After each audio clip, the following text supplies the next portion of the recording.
Oh, so whatever will start. I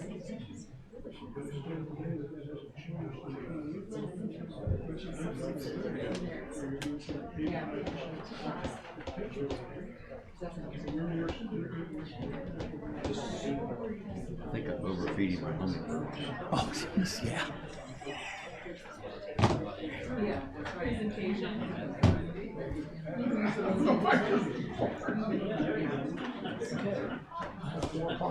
Ready?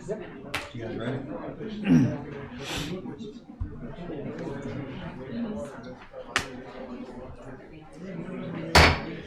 All right, good afternoon, ladies and gentlemen, and welcome to this Monday, May 1st public meeting of the Board of Garrett County Commissioners. Got a full house here. Appreciate everybody coming out. Want to welcome everybody.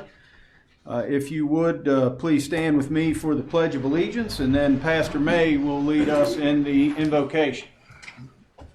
I pledge allegiance to the flag of the United States of America and to the republic for which it stands, one nation, under God, indivisible, with liberty and justice for all. Pastor? Let's pray. Our gracious Heavenly Father, as we've gathered together today, we ask your blessings upon this meeting and the activities that will go upon in this room. Lord, just be with each person here, Lord. Just guide us and direct us. Help us be of sound mind and body and soul, Lord, as we're doing your business and we're proclaiming your word and how we conduct ourselves in this time and in this space. Lord, just continue to guide us as we leave this place, continue to bless us, and we thank you for the blessings that have gone before us this day that will continue to go with us each and every day of our lives. It is in Jesus the Christ that we pray. Amen. Please be seated. Mr. Knoll, any additions, corrections, or changes to the public meeting agenda? No, sir, there are none. Hearing none, do we have a motion to approve the meeting agenda? Make a motion to approve the agenda. We have a motion, we have a second. Motion and second, agenda approved by mutual consent. Everybody got a copy of the minutes in advance of the meeting. Are there any concerns or questions or changes to the minutes? Hearing none, do we have a motion to approve the minutes? So moved. We have a motion, we have a second. Second. Motion and a second, minutes approved by mutual consent. We have a agenda light on action, but very heavy on proclamations, hence the size of the crowd. So bear with us as we go through all of them. Great organizations and events and things to acknowledge. And we will start with the proclamation for the National Day of Prayer on May 4th. And we have a couple of clergy here. If you guys would come up. And I'll go ahead and read the proclamation for the National Day of Prayer. Call to praise and prayer, May 4th, 2023. Pray fervently in righteousness and avail much, which is based on James 5:16. Whereas we are richly blessed to have by law a National Day of Prayer in our country each year, and whereas throughout history Americans have lifted up fervent prayers to God on behalf of our nation. From the first gatherings of our founding fathers, elected officials have prayed and entreated those they serve and represent to join them in prayer. And whereas the National Day of Prayer has not only been part of our heritage since it was declared by the First Continental Congress in 1775, but it is a public law established by the United States Congress in 1952, approved by a joint resolution and amended by Congress and President Reagan in 1988, affirming that it is essential for us as a nation to pray, and directing the President of the United States to set aside and proclaim the first Thursday of May annually as National Day of Prayer. Now, therefore, we, the Board of Garrett County Commissioners, do hereby proclaim May 4th, 2023 as a day of prayer in Garrett County, and do commend this observation to all of our citizens, in witness whereof we, the Board of Garrett County Commissioners, set our hands and cause the seal of Garrett County, Maryland, to be affixed this first day of May in the year of our Lord 2023, signed by Commissioners Savage, Tichenal, and myself. Gentlemen, thank you very much. Come on up here on the stage.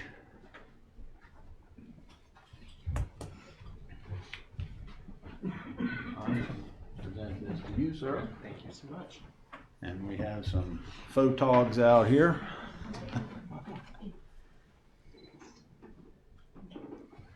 Anybody want to say anything? No, just thank you. All right. Hope to see you. God be Yes. with you. Thank you. You go that way, so I can get him as well. God bless you. Thank you, gentlemen. Thank you. The next proclamation is for Water Safety Month. And Sherry's walking in just in time. So, Sherry, I see you and Dr. Midcap and Allison and anyone else involved with bring them all up. So this proclamation for Water Safety Month, May of 2023. Consider the following from the U.S. Center for Disease Control and Prevention, the National Safety Council. About 1 in 5 people who die from drowning are children 14 years and younger. For every child under age 18 who dies from drowning, another 7 receive emergency department care for non-fatal drowning. Over 90% of drowning deaths occur in low and middle income regions where children under the age of 5 at the highest risk. Formal swimming lessons can reduce the risk of drowning by 88%. Whereas I Can Swim program has celebrated its 11th anniversary of providing all kindergarten children in Garrett County free water safety instruction and swim lessons.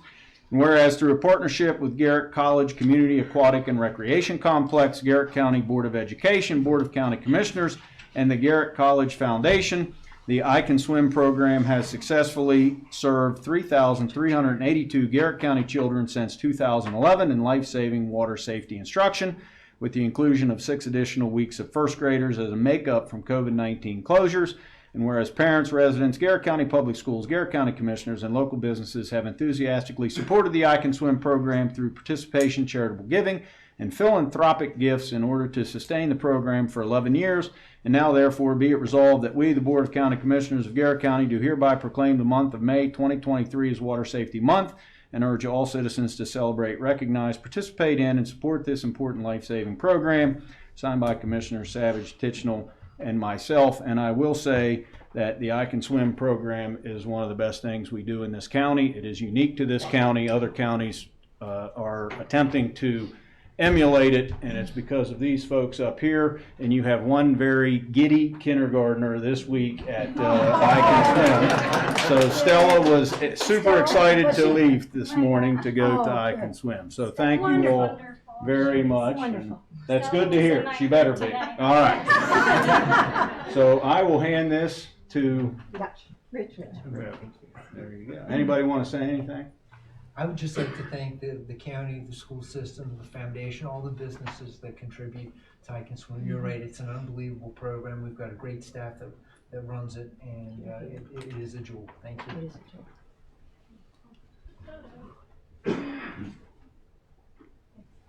Hold on a second. There's another one, another one, another one. Oh, really? Thank you. Thank you, guys. Thank you. Thank you very much. Thank you. You'll have to send us pictures and stuff. Yeah, I'm going up Thursday.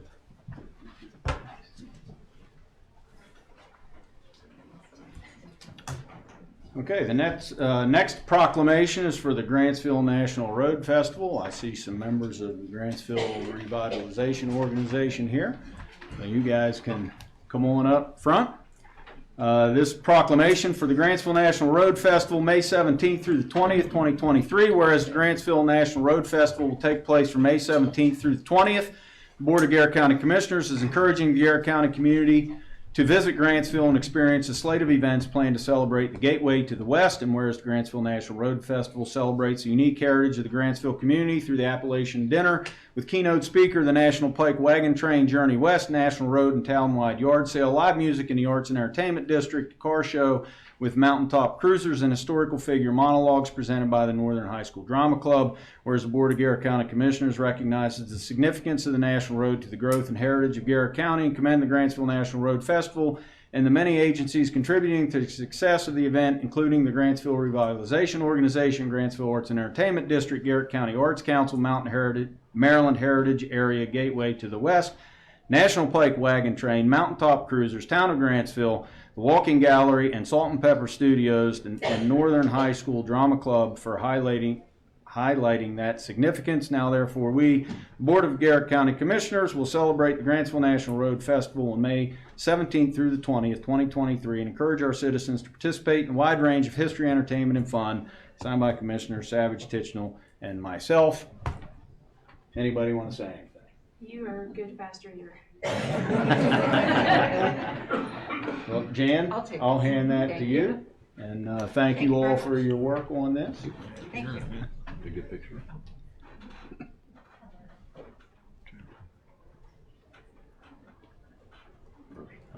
Thank you all.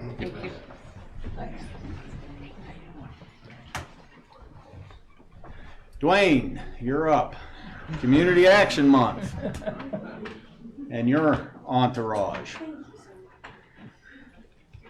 So Community Action Month proclamation. Community Action Month, May 2023. Whereas community action agencies emerged when the Economic Opportunity Act of 1964 was signed into law, and whereas Garrett County Community Action Committee, Inc.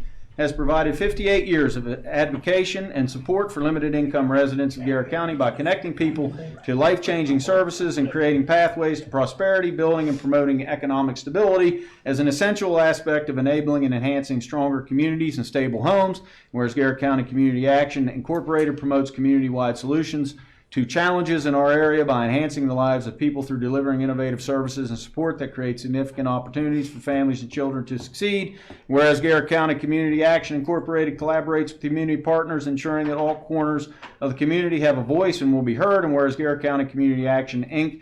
celebrates 58 years of innovation, impact, and providing proven results for Garrett County residents. Now, therefore, we, the Board of Garrett County Commissioners, proclaim May 2023 as Community Action Month throughout the county and urge all residents to support Garrett County Community Action Committee as they continue to implement innovative programs to improve the lives and living conditions of families and individuals. Signed by Commissioners Savage, Tichenal, and myself. Thank you all very much. Thank you. Who wants this? There we go. Dwayne, Right there. anything you want to say? You're really good at reading these. A lot of practice.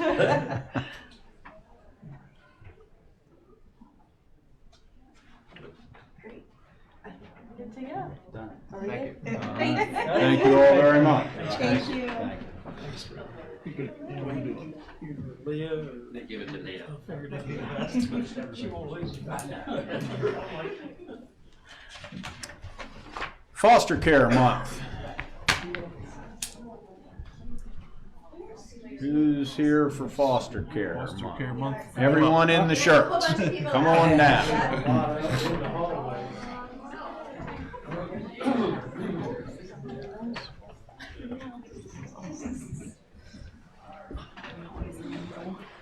All right, Garrett County Foster Care Month proclamation for May of 2023. Whereas by proclamation of the President of the United States of America, May has been declared National Foster Care Month. As such, we reflect on the role that foster parents, kinship parents, adoptive parents, and other child advocates play in meeting the needs of the many youth in care in Garrett County. And whereas there are approximately 45 children currently in foster care in Garrett County, and whereas all young people in foster care need a meaningful connection to a caring adult who becomes a supportive, accepting, and lasting presence in their lives. And whereas the Garrett County Department of Social Services is committed to recruiting and retaining dedicated individuals who are willing to open their hearts and their homes to foster love in our community. Now, therefore, we, the Board of Garrett County Commissioners, recognize the importance and significance of Garrett County foster parents and their impact on our local children, and proclaim May 2023 as Garrett County Foster Care Month in Garrett County, and urge our citizens to commend this observance. Signed by Commissioners Savage, Tichenal, and myself. And thank you all very much for your advocacy. Thank you. Thank you for your support. Thanks, special thanks just to our foster parents and Absolutely. our foster care team who work tirelessly hours to kind of do what we need to do to take care of kids in need. So thank you. Smiles.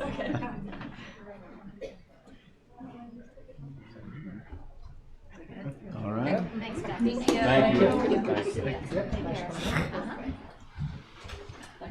Thank you.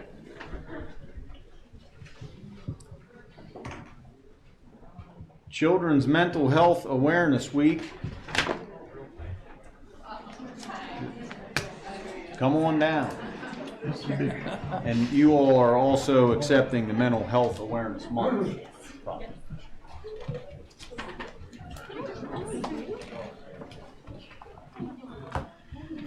So the first proclamation for Children's Mental Health Awareness Week, May 7th through the 13th, whereas good mental health is a key component in a child's healthy development, and Children's Mental Health Week provides the opportunity to focus on this important matter while celebrating the accomplishments of children and families affected by mental health concerns. And whereas according to the United States Department of Health and Human Services, 1 in 5 children is diagnosed with a mental health condition.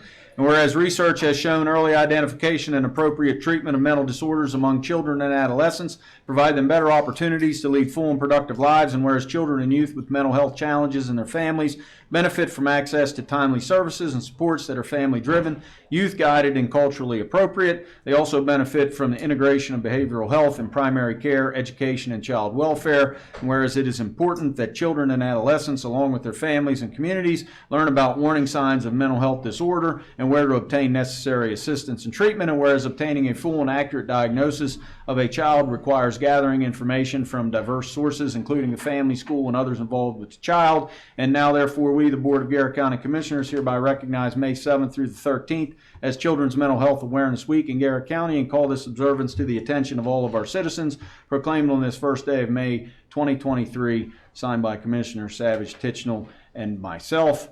And if you will indulge me, I'll go ahead and do Mental Health Awareness Month as well for May 2023. Whereas mental health is a part of overall health and sustains an individual's thought process, relationships, productivity, and ability to adapt to change. And whereas 1 in 25 adults live with mental illness such as major depression, bipolar disorder, or schizophrenia, and whereas roughly 1/2 of chronic mental illness begin by mid-teens and 3/4 by mid-20s, and whereas early identification and treatment can make a difference in successful management of mental illness and recovery, and whereas it is important to maintain mental health and to recognize the symptoms of mental illness and seek help when needed, and whereas every citizen and community can help end the silence and stigma surrounding mental illness through public education and civic activities, Maryland remains engaged in the promise to address the challenges facing people with mental illness. And whereas Mental Health Awareness Month is an opportunity to increase public understanding of the importance of mental health to promote the identification and treatment of mental illness, now therefore we, the Board of Garrett County Commissioners, do hereby recognize May 2023 as Mental Health Awareness Month in Garrett County, and call this observance to the attention of all of our citizens, proclaimed on this first day of May 2023 and signed by Commissioner Savage, Tichenal, and myself. And again, thank you all for your work on this and your advocacy. Anybody want to say anything? We would like to thank the Board of Commissioners for recognizing Child Mental Health Awareness Week as well as Mental Health Awareness Month. In the most recent survey of adolescents in Garrett County, 40% of adolescents reported poor mental health and 11% have contemplated suicide in the last year. So mental health is a significant issue and concern in our community. So we would like to thank you for recognizing this. Thank you.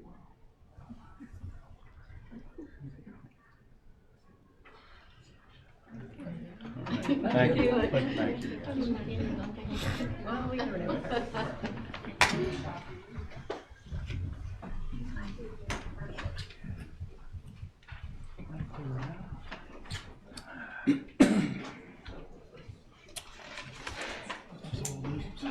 All right.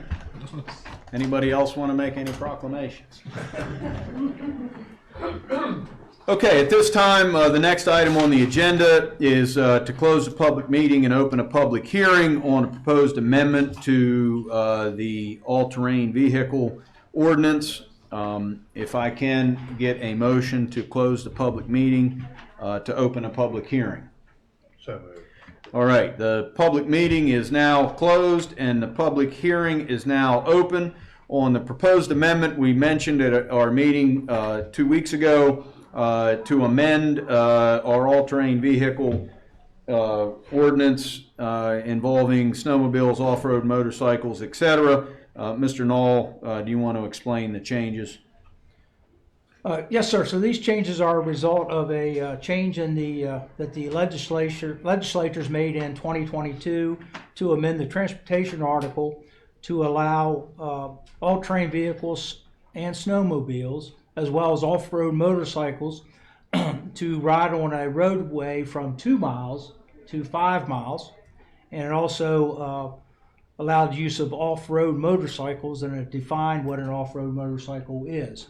So currently our chapter, Code of Ordinance, chapter 70-110, defines the use of a off-road vehicle for 2 miles and does not allow off-road motorcycles. The proposed amendment will conform with the state law and allow approved off-road vehicles with a license to travel no more than 5 miles, and also allow the use of off-road motorcycles, which is defined in the Maryland Transportation article.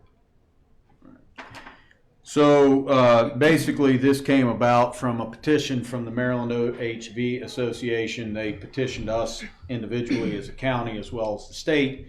The state went ahead and changed the legislation statewide. This will bring us in cohesion with that. And again, it goes from 2 to 5 miles. Very specific reason for that. It kind of connects some of the state parks a little bit better, and then would also include the off-road motorcycle part of that. The Sheriff's Department, we did communicate with them. They are in support of this amendment, and obviously so is the Maryland OHV Association. We are in a public hearing at this point in time. Does anybody have any comments or questions about the proposed amendment to the current ordinance? Yes, sir. When this first came about, there was requirements for ATVs, side-by-side, snowmobiles. Will the motorcycles have requirements also? Because I didn't see any when I read that, and I'm not quite sure I didn't look in the right place probably. I know they will have to have the sticker And helmets. and I have to have helmets. But what about, what I'm looking for more specific is most off-road motorcycles are 1-up. Will it still apply like the ATVs and the snowmobiles? Yes. Yes. Anyone else?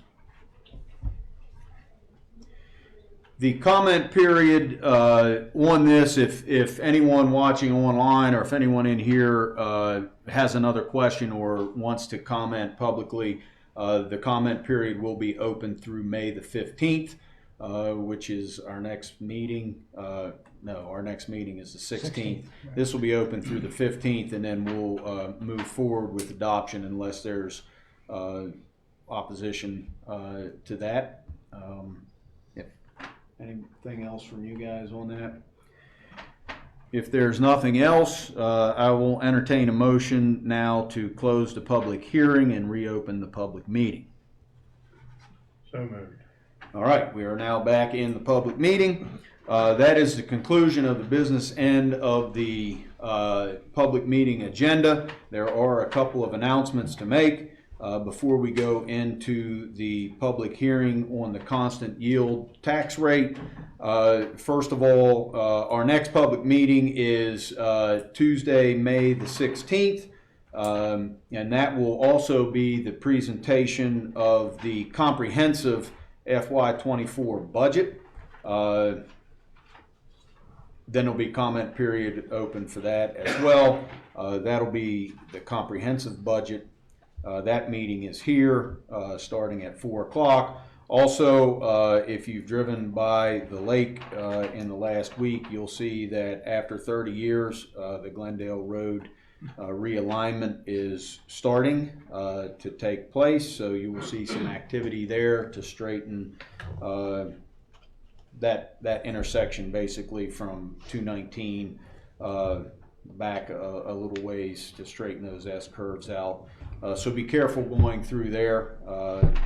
That is starting as we speak, really. So at this time, are there any questions or comments about anything that is not related to the constant yield? All right, hearing none, can I have a motion to adjourn the public meeting? So moved. All right, the public meeting is adjourned, and Mr. Weeks, I'll have you come up. We will now begin the public hearing for the Garrett County constant yield tax rate. And Scott, I'll turn it over to you. Thank you.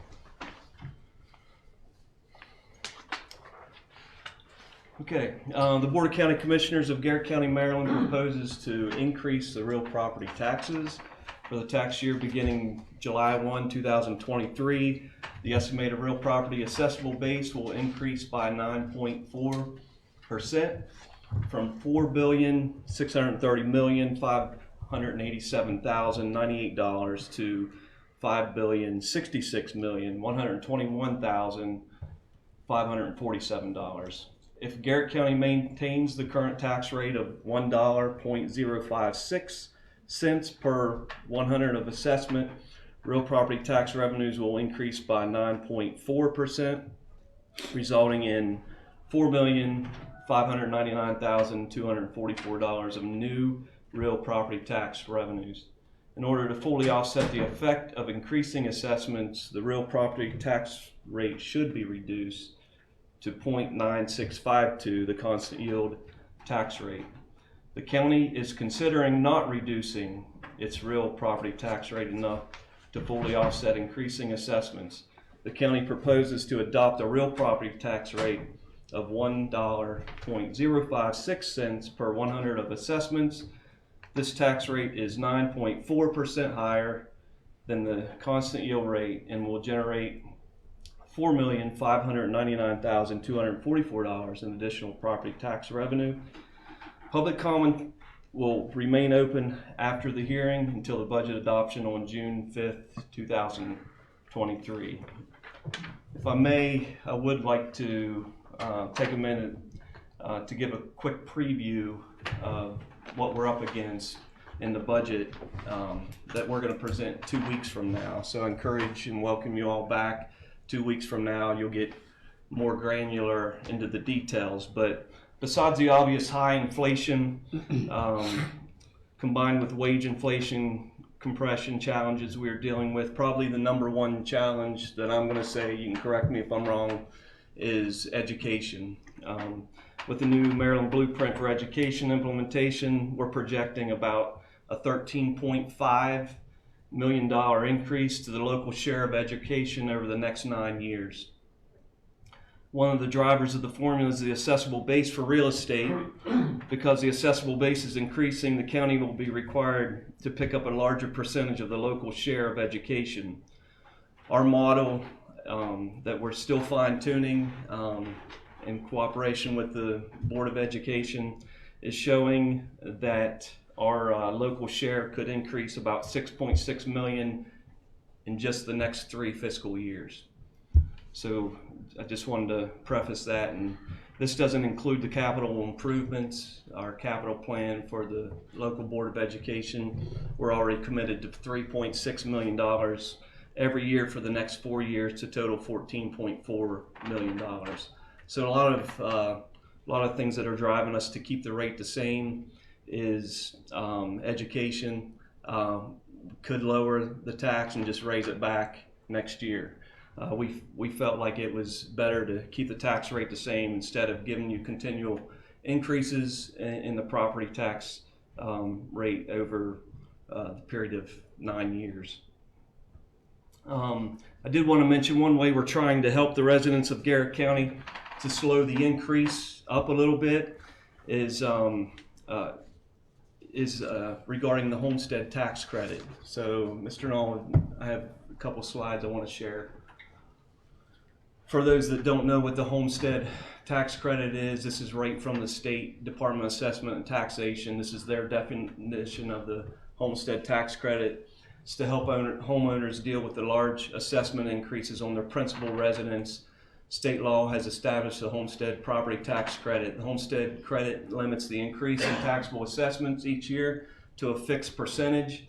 Every county and municipality in Maryland is required to limit the taxable assessment increases to 10% each year. Right now, that is the state on their portion. It is limited to 10%. Garrett County's always been lower than that at 5%. We're going to propose decreasing it to 3%. So the next slide just shows you the impact of that.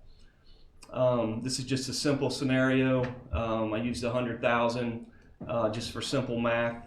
If the assessment, if you we're in the group 2 this year, and your assessment went from 100,000 to 130,000. If you were a non-resident, the phase-in is in block, the blue block, and that's what it would have looked like. It's phased in over 3 years, 3-year period. It would have went up to 110 for this tax year. The next tax year would be 120, and then 130. Our current homestead tax credit, which again is for the residents, primary residents of taxpayers in Garrett County, is limited to 5%. So it looks similar to the pink section there. It spreads that tax increase over 6 years. And that's what's currently in place. We're proposing to make that tax increase, smooth it out over a 9-year process. That's the difference in a 3% and a 5% homestead tax credit. So that's what we're proposing. That won't go into effect. There's deadlines with the state. Usually that's implemented. We have to have that decision made by November of this year for each year. We'll have a public hearing if we decide to go this route on that proposal, and as long as we have it in place by November, it'll apply to the following tax year. So with that, I'm going to turn it back over to you. All right, thank you, Scott. We will, in just a second, take questions and comments. When we do that, if you would please, once you're recognized, come up to the podium, because we do have people watching online. Just state your name, make your comment, or ask your question, and we'll go from there. I do want to mention I appreciate everyone who has sent letters or emails. We do read all of them and take them all into consideration. The property tax is not set until the budget is adopted. So this is a proposal thus far. It is not a decision that's already been made. And then it won't be enacted until the budget is adopted, and then it will go into effect. Whatever that tax rate is will go into effect July 1.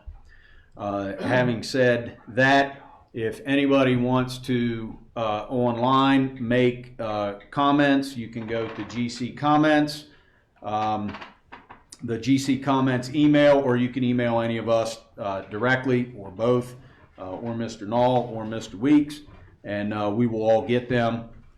So just in case you're not comfortable making a comment in the public setting, you can email those if you would like to.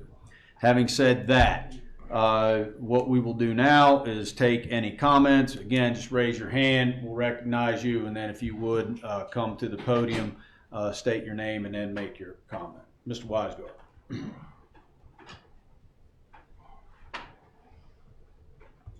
Thank you. Thank you. This is where Yep. we'll be hiding. Watch yourself. I'm Bill Weisgerber. I am, oh great, I'm getting a phone call. Trust me, it's Medicare calling me. They want to sign me up for services. I've been in the real estate business in this county for pretty much 40 years. I have lived on Deep Creek Lake for most of that time, and I certainly appreciate the situation that you guys are in, and the things that the state kind of lays on you by the fact that we get penalized because we have Deep Creek Lake in the middle of our county, when you guys get your amount of money from the state every year for the schools, because I know it's a lot less than what Allegheny County kids get. But I do want to bring up some things, because I think that this is a game changer tax for the majority of the lake property owners. Maybe not so much those of us that live there and can use the homestead exemptions, which is great. But at some point, if we keep hitting these guys with not only this, but the other things that most of those property owners are going to be facing, it's going to be a point where people at some point are going to go, the heck with that. I don't need to spend. Some of these people will pay $60,000 a year within 3 years for their taxes. And, those are people that are coming up 10 and 15 times. Five grand a weekend, maybe. Not to mention everything else that they're paying. And I know for a lot of people, tough, that's the lake, and that's the way it is, I get it. But in addition to that, at the same time, the amount of money that's being brought in for other things, like, as an example, the accommodations tax. The accommodations tax alone in 2022 brought in $4 million more than it did in 2019. And it's brought in somewhere in the neighborhood of $8 million over the last 3 years, more than what it would have been in 2019. In addition to that, then you also have the new housing starts. Last year there were 162. Average house was $605,000, which, not counting land, if those houses end up being assessed based upon their cost, which is probably how they'll get started, you're looking at a 1.05% of that times 162 houses. You're looking at $1 million alone just off of last year's new housing starts when those houses are completed. Just new houses. Forget anything else. Year before that, 913,000. Year before that, 516,000. Almost $5 million of new taxes. They're just going to come in from that. That doesn't count the land that these houses are sitting on. Some of these houses are $1 million lots. There's another 10 or 11,000 bucks. So with that in there, and understanding again what we're dealing with here, I also want to make some other things that I'm not sure you guys are aware of, but I talked to a couple of different insurance agents in town. I said, where are insurance rates these days? Average house right now, 10 to 15% higher than it was a year ago. So if you have a $2 million house, you could be looking at $3,000 of additional insurance. And again, while that may not matter to anybody that lives here in Garrett County, it does matter to those people that come here and buy boats, go to our businesses, and everything else, and essentially they get hit with that expense. If they're in a homeowners association, there's a new act in Maryland now that requires all the homeowners associations condominiums, because of the condominium that fell down in Florida. Now they're making sure that the homeowner associations and condominiums have to put away so much money per year to build up the reserves so that they don't have anything like that happen to them. Now there's a lot of people out there trying to fight some of the numbers because the numbers they're using are national numbers, are not realistic to hear, but it's staggering when you look at what some of these people will pay more per year in each homeowners association just for those things. So we're talking on average anywhere from $1,000 to $2,000 more per year than they're paying now, maybe more in some cases, just to meet the state guideline. And that's, in the state will determine what these people have to pay. The average house that I had over 100 people reach out to me regarding their assessments. I think I told 5 to challenge their assessment, because I think the assessors did a great job of assessing the properties. There's really a few of them and even they felt like on the ones that we challenged that there were things in their model that made it difficult for them to assess it where they really thought the property was worth. And I think in most of those cases they're adjusting their assessments.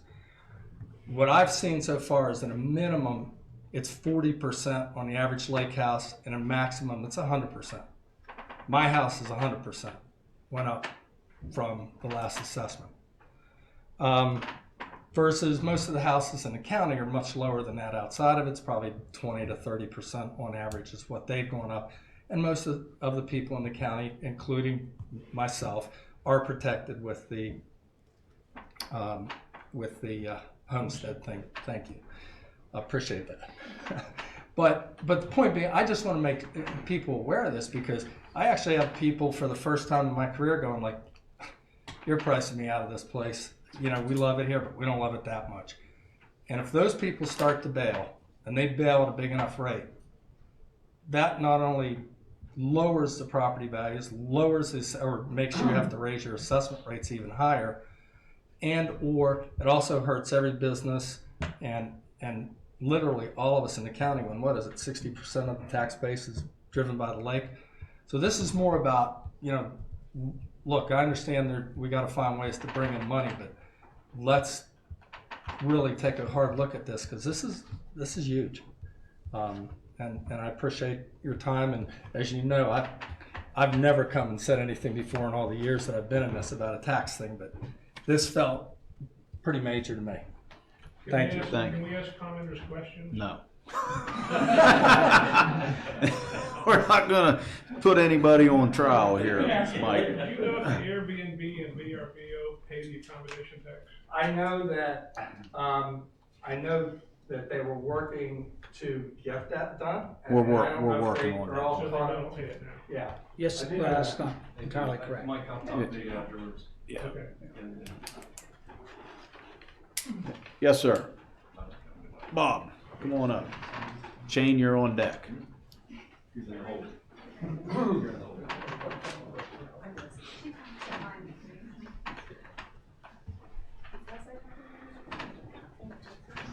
Well, I'm too old to worry about kids in school. I thought I was too, Bob, but that's okay. But the thing is that bothers me, and I'll get to it in a minute, is that historically, since I've been here since '95, we always say one thing, and that is let's tax the farang. That's Thai for foreigner. So that's the 85% of the people that own homes up here for the summer. And we've done this consistently. And I agree wholly with the former speaker in that at some point it's got to stop. But at the same time, Garrett County schools are in, excuse the expression, piss poor shape. I looked at our Maryland compared to Virginia. Maryland is 36% in math proficiency, 19% in reading.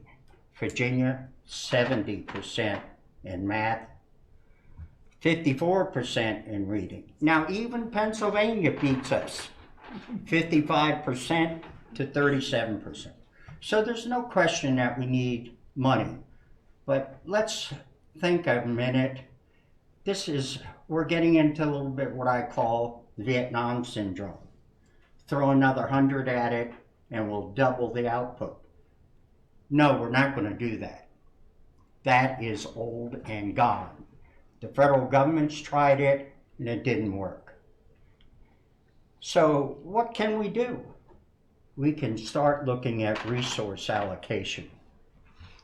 And that means I looked at elementary schools in the time I had.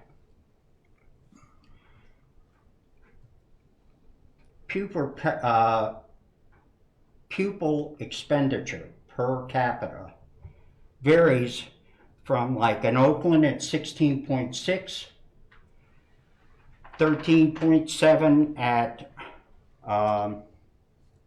Crillon. But I wasn't happy. They were all over the everywhere, 15.5, 16.8. In other words, the school board's not really trying to even out, in my opinion, per capita expenditure. But then I created my own little index. I said, what if we take in aggregate what Garrett County is spending on each pupil, multiply it times the number of kids in that school, and then divide by the teachers. And you get a resource allocation per school. And it varied by $60,000 per school. And of course the winner had the most was Oakland, Ford, and I think schools are going to have to be closed. I mean, you've got 3 schools right next to each other. You've got Where are they? Got so much here. Yep, Crellin. What's the other one just south of Crellin? Swan Meadow or York? Yeah, that's it. They're gonna have to be combined. I mean, you have 45 students in one of those schools. Now, I couldn't find the budget by school. That was, I didn't have enough time to find it. But 45 students, if you close that school, you're gonna save a bundle of money. And some of the other schools like Crellin, 123 students. And it had the lowest per pupil expenditure. And it was about average on my little index. So I'm talking resource allocation. Yeah, you guys can say we need all this money, but if you're just going to keep the same everyday look at the school system, it's bad. And finally, I'm going to say, if you're going to tax some of the, and I'm a 5%er, right? If you're going to tax some of these guys that are moving up here and paying this big money, what about doing something up at Deep Creek Lake for recreation besides the boat? How about lighted tennis courts? Or my favorite, running paths? None of that's being done. Where's all the money going? You got running paths down in Oakland. So that's it. Thank you, Bob. One thing I will mention, you should talk to the school board. You guys have money. We do have the money, but I will say this just for everyone's benefit, because it is there's a misunderstanding in the Garrett County community about the relationship between the Board of Education and the county commissioners. The county commissioners fund the Board of Education. We are told by the state there's a minimum we have to fund. We can fund over that, but you can't fund below that if you want the state share of the money. So there's a floor, if you will, that we have to fund at. And we have no say in what that amount is. We also have no say in how they spend that money. We give it to them, and by statute, we have no authority to tell them what they can or cannot spend that money on. The state does a good job of telling them what they can spend money on. On the capital side, that is the decision of the Board of Commissioners. We don't have to fund any capital money at all, or we can fund every request. The only thing is, once we fund that, we do have say, so if we give $1 million to put a roof on Accident Elementary School, they have to use that money to put a roof on Accident Elementary School. That's the deal, unlike the operations side. As far as opening and closing schools, the Garrett County Board of Commissioners has zero authority to close a school. That is solely the discretion of the superintendent and the 5 elected Board of Education members. There are a lot of people that think that the Board of Commissioners have some authority in that decision making, and we do not. Now, you can argue we cannot fund things because those would be capital improvements to schools, and if a school needs a roof and the commissioners say we're not going to fund that roof, they might be forced to do something, and that's a valid argument. But we cannot go to the Board of Education and say we want you to close this school, or we think you should build a new school over here, or you will do that. We can't do that. The Board of Education is an independent elected body that has statutory authority within the state of Maryland to make certain decisions, and they are autonomous to the Board of Commissioners. And there's a lot of people that don't necessarily understand that dynamic. But I do appreciate your comments, Bob, and I do. Well, since the Board of Education is more or less elected by district, it becomes very political. If Absolutely. I want my school, you're gonna have your school. If you guys can't do anything about it, then nothing will change. Resources will be wasted when you have 45 students in a school or 123 students in a school that are 3 miles apart. So I don't know how that's handled, but in essence, that's what's going on. And the millions of dollars that you're proposing to tax people at constant yield rate is, really not, as I say, resource efficient. Point well taken. Thank you. Shane, you're on deck.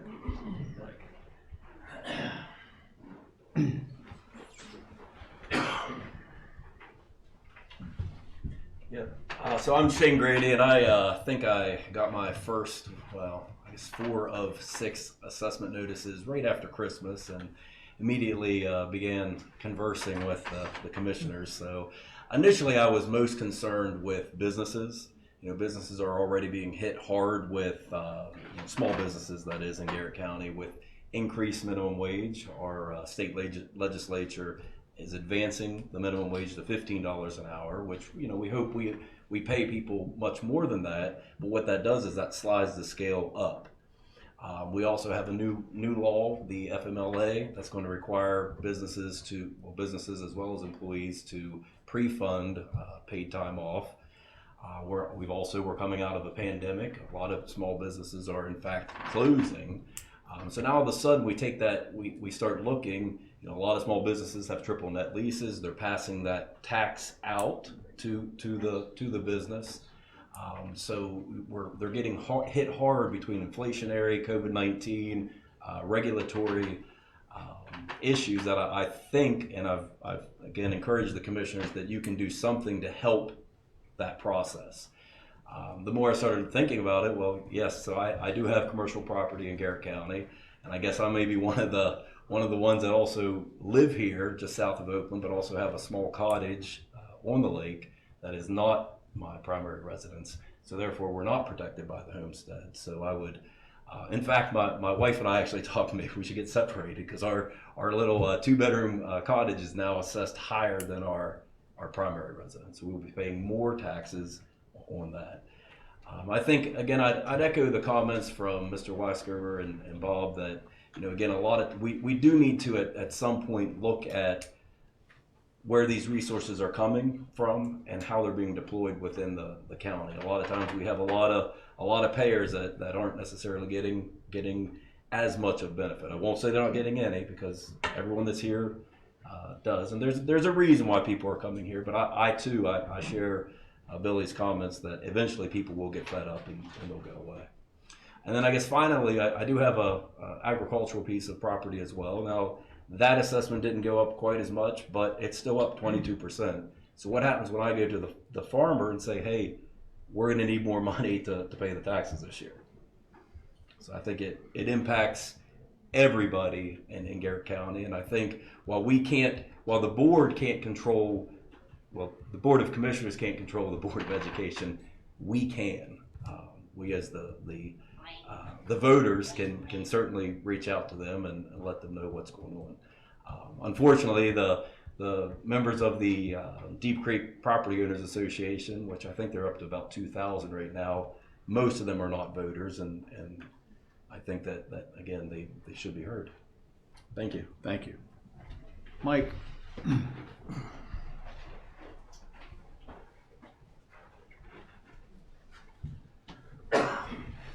My name is Mike Bell. I'm just a disgruntled pensioner. I want to make some observations. I want to clarify something, and then I want to make a proposal for you guys to think about. In terms of observations, I think you guys have done a tremendous job I don't know, over the last 6 or 7 years, improving transparency of the budget process.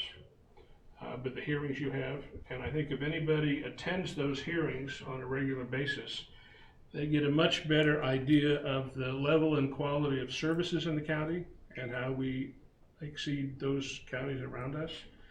And I think they get an impression of an understanding of the professionalism of the people that work here. So I think that that is a valuable thing to do, and I think this hearing is also a very valuable thing to do also. It's part of transparency, and there's a new law passed that says if you kept the rate the same next year, you don't have to have this here. I would urge you to continue to promote and conduct improved transparency. I don't know if you guys appreciate how this notion of a constant yield tax idea came into existence. You're probably too young. Back in the 1970s, property values in California were exploding, and local officials were happy to sit back and take the windfall gains from increasing assessments without making any decisions on tax rates or anything else. And there was a taxpayer revolt. The taxpayers said, we're not doing this anymore. They threw a bunch of people out of government, and they came up with a new system of tax which included a notion of equal yield, but it really destroyed the property tax, which is a major foundation for local government finance. You look at the budget, you got to figure out a way to share the cost of this level and quality of services, which is higher than our neighbors. You have to have a fair way to share that among the people in the county, because they all benefit from roads and snow removal and everything else. So property tax is the tax to do that, and that's why all 50 states have it. I would encourage you to keep this as part of the process of a transparent budget process. In terms of clarification, as I said, you have to have a fair way to distribute the cost of government across all the people in the community, and the property tax does it. The property tax is the most difficult tax to administer. If you have an income tax, people fill out a form every year to say, here's how much income I had this year. If you're a business, you have a sales tax, you fill out a form that says, here's how much sales I had. So there is information provided on what the base of the tax is every year. The base of the tax is the market of a property tax is the market value of the property tax. But all houses don't sell. So they have to be estimated. Turns out that Garrett County has one of the top systems or outcomes of the property assessment process. The first thing you have to do is if everything was assessed at the market value, then everybody would pay their fair share of the tax. So you have to estimate what the market value is. And we have the second or third highest ratio of the assessed value to market value. So we do the second or third best in estimating market value. Then you have to look at how the individual properties are scattered around that average. And you want them to be compressed around the average as closely as possible, because that makes differences between properties minimized. And we have the second or third or fourth best of the compression, of the grouping around the average. And then you want to make sure that high value properties or low value properties are not assessed at a disadvantage. So, and we have, there's different measures of these things, and we have about as best as you can in that sense. So we're doing we have some of the best assessments in the county, in the state, and the most equal assessments in the state. So that's where you want to start out. But then you start putting in a lot of efforts to provide property tax relief to some people. So when we say that revenues went up 9.4%, assessments went up 9.4%, that's not across the whole county. Group 1 and Group 3 are still putting in the assessments that they had 2 or 3 years ago. So of that 9.4%, 2/3 of it probably are going into the one group that was reassessed this time. And even within that group, there are differences of how assessments affect different properties. So we're in group 2. I live in group 2. Residential properties in group 2 increased 54%. Commercial properties only increased 18%. So the tax base is shifting from business to residence.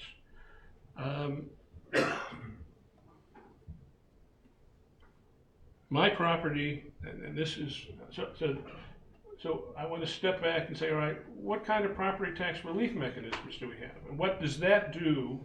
What impact does that have on the equity of distributing the cost of government across property owners? I live in District 2. My property only went up 67% this year. Now, if I didn't live in the house, my property tax burden would go up 22% this year, and 22% next year, and 22% after that.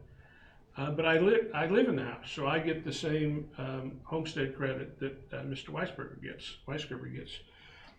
So mine only goes up 5% each year. So when I get to the third year, if I didn't own my house, its assessed value for tax purposes would be equal to its market value this year. So there's a 3-year lag. But when my house gets to that point, only 15% of the increase in my property value will be in the property tax base in 3 years.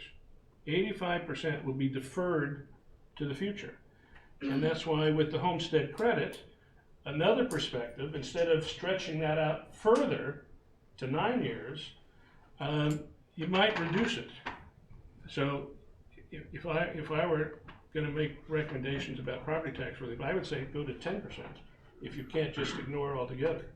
There's two implications of extending 85% of my tax base not being taxed. One, it increases the inequity between my tax and people that don't live in their homes or businesses because I'm getting more tax relief. The second is, and we saw this in 2009, 10, and 11, if property markets crash, I'm still realizing and experiencing a 5% increase in my tax every year until that deferred amount is caught up. And if I'm deferring 85% of it in 3 years, it just is not a very equitable way to provide property tax relief. It's targeting relief on people whose properties are going up the fastest, irrespective of their ability to pay. So that's the clarification. It's not equal, and we need to look at how we maintain equity to the greatest extent possible.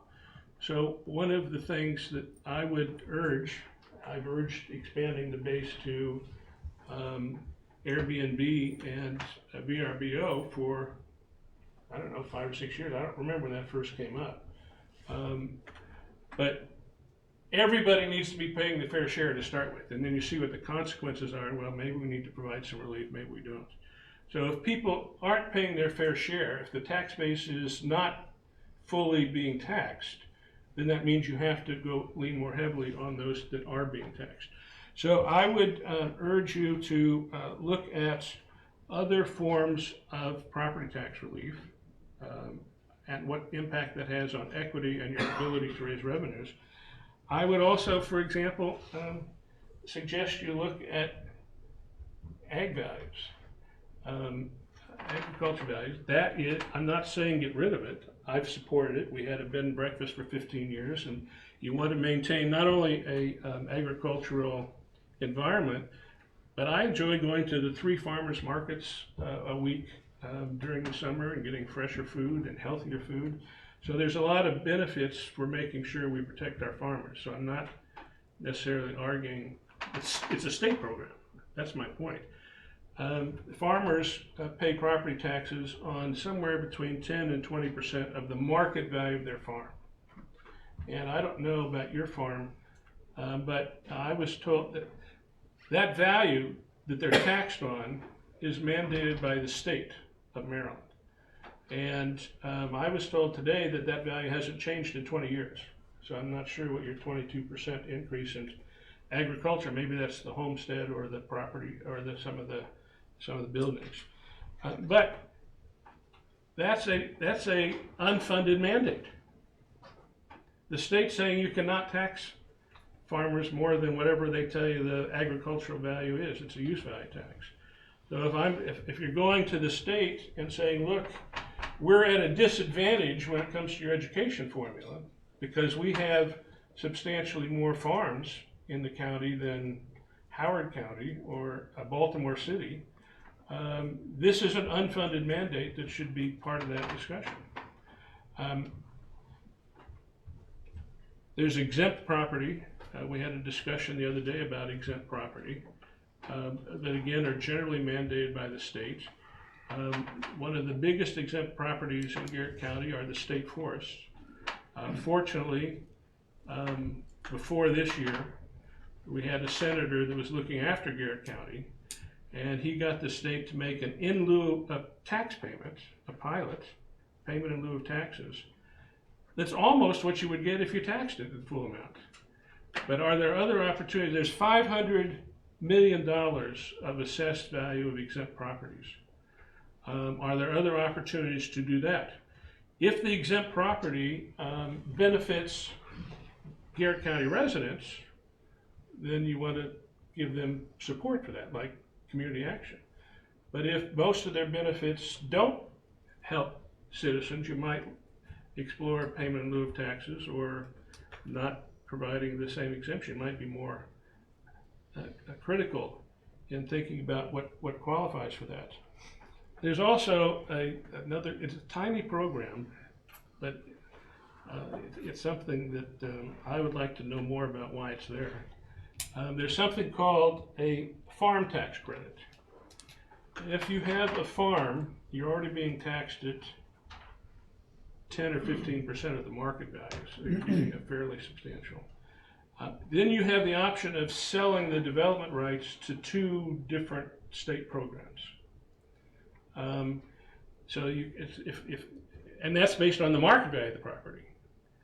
So it's instead of being taxed on $300 per acre, if the property is worth $3,000 an acre, I can sell that to the state. And the county, Garrett County, has a program that says, if you as a farmer who are being taxed on 10% of your market value, sell the development rights, then Garrett County is going to give you a farm tax credit equal to what your property tax bill is. So they pay no taxes on that agricultural land. I think everybody should pay something, but there's 9,000 acres that fall into those categories. So I guess my comment is, I think that in general, people are willing to pay their fair share of supporting local government. And the question just is, how far are we getting away from that? Because some of the bases are taxed, or the state's mandating some things to us. So the last thing I said, I want to make a proposal. I would propose that as you prepare for this hearing next year, you look at something that's called a property tax expenditure budget. What are our property tax relief mechanisms, and how much is it costing the county in foregone property tax revenues? Because the agricultural valuation imposed by the state significantly reduces our tax base. Look at what those are, think about ways to change that so we can try to restore some equity into the property tax. And we also have a homeowner's tax credit, which is targeting relief on people most in need. And I think it goes up to $60,000. There are probably people more in need of property tax relief then I am in deferring 85% of my tax liability for an indefinite future. So I'm gonna leave a paper that lays out how you would develop a property tax expenditure budget, so we can add that element of transparency to this discussion the next time. I'll give it to somebody who's gonna make decisions. Thank you, sir. Thank you. Anyone else? Yes, sir.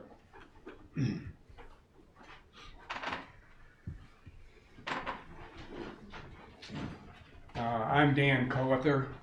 I live at 871 Glendale Road, and the reason I mention it is I just want to thank you after 30 years that we're finally going to do something with the intersection. I've owned that property for over 41 years, and I'm one of the people that Billy mentioned earlier that is reaching that point where you're going to kill the goose that laid the golden egg. My property taxes for this coming year and future years with the new assessment is going to be over $17,000 a year. And I'm reaching the point at 81 years old and on a fixed income, I don't know whether I can continue to afford to live here. And I don't know if I qualify for the Homestead Act because of personal reasons, because I live here year round. I'm a registered voter, driver's license here, but I can't convince my wife to move here. And she lives in our home in Montgomery County. So I don't know if I qualify for that. And I know what you guys are going through. I have 7 children, 13 grandchildren. I know about education, but at the same time, I'm not only speaking for myself, but in the 40-some years I've been here, I've developed a lot of friendships, and a lot of those people are in the same situation I'm in. But it's just getting too costly to live here. And I just hope you will take that in consideration as you have to make a very hard decision. And I just appreciate you giving me the opportunity to talk. Thank you, sir. Yes, sir.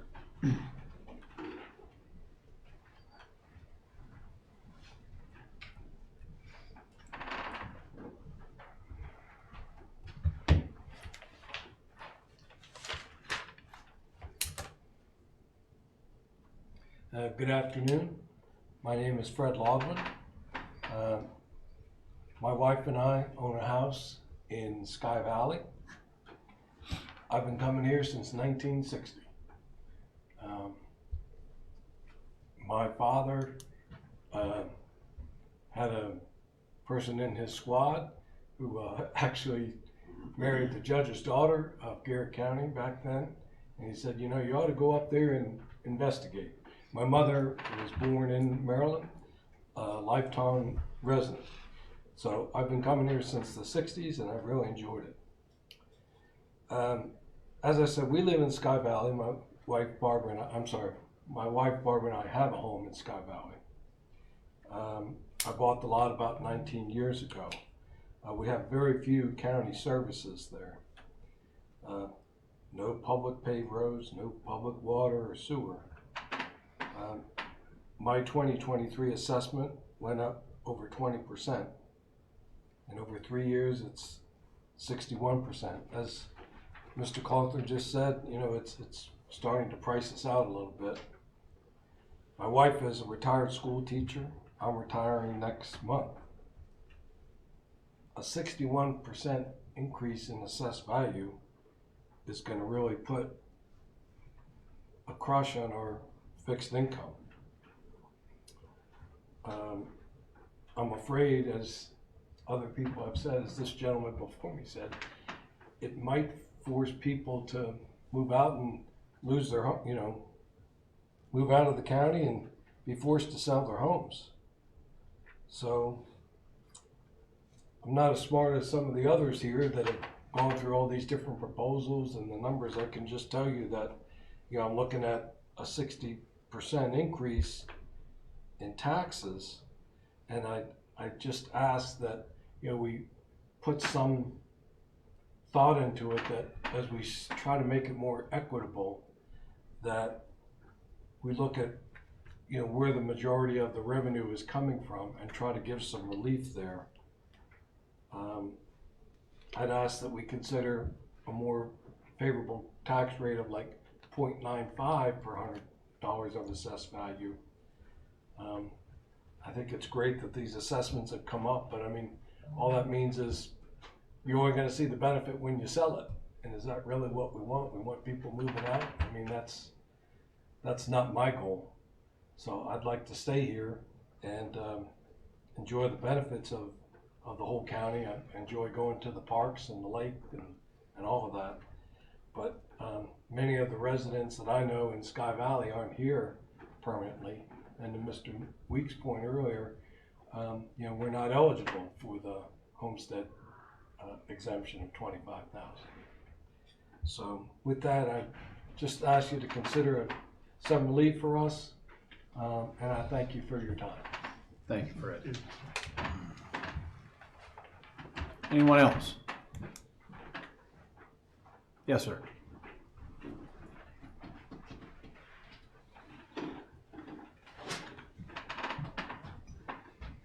David C. Inslee, a resident of Mountain Lake Park, former resident of the lake.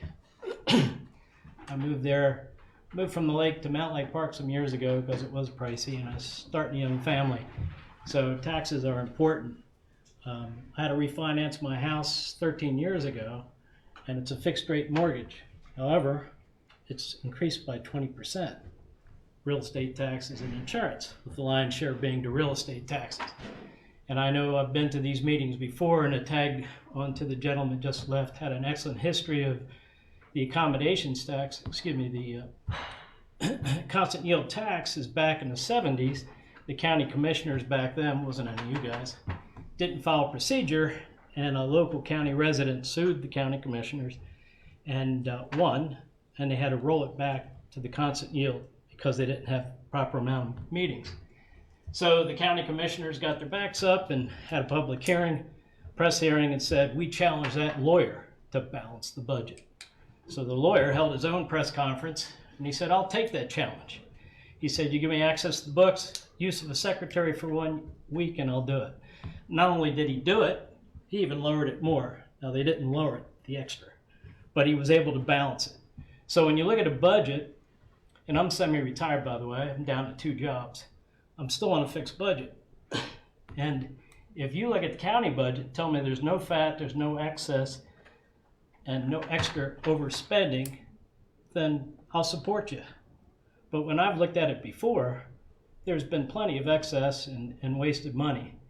And being a resident of Mountain Lake Park, they fixed pipes in my driveway, in front of my driveway, 3 times in the last 10 years. And every time they fix it, I go, why don't you just replace the pipe? And they said the piping in all of Mountain Lake Park needs replaced and it's millions of dollars. I don't see any money going to that. I see it going to other things, and I'm all for arts and supporting the center down at the college and so forth, but we have infrastructure that's in needs. So you keep raising the taxes, what happens when we actually have to replace that system, which is my understanding is 10 million or more, or 30 million, I don't know how much it is. That's necessary to do. So I just ask you to look at the fat, the excess, and the waste that's in these various departments and tell me there isn't anything to cut. The last thing I'll leave is a few years ago I went to a constant yield tax hearing at the lake, and I went with a friend of mine who was at the time the CFO for the 2nd largest employer in the county. And he said, gentlemen, it's easy to do. You go to each department and said you got to cut, each department has to cut 2.5% from your budget. And if you don't do it, we will. Well, they're going to cut it where they know the waste is. So I'm just saying it's possible to hold the constant yield and take this burden off the homeowners of Garrett County. Thank you. Thank you, Dave. Anyone else?